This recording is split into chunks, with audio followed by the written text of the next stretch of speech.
This is how we configure FortiSIEM connector. So we go to automation, connectors, we look for FortiSIEM. Alright, so we give it a name, FortiSIEM, for example, FortiSIEM 1. Make sure it's default, it's the default configuration.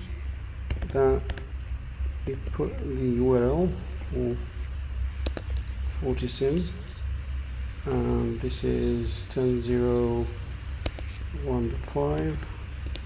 Put the username, the password, and the default organization, typically super.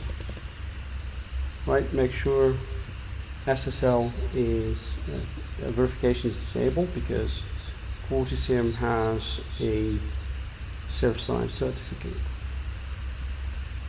Right, press save, and we have it connected.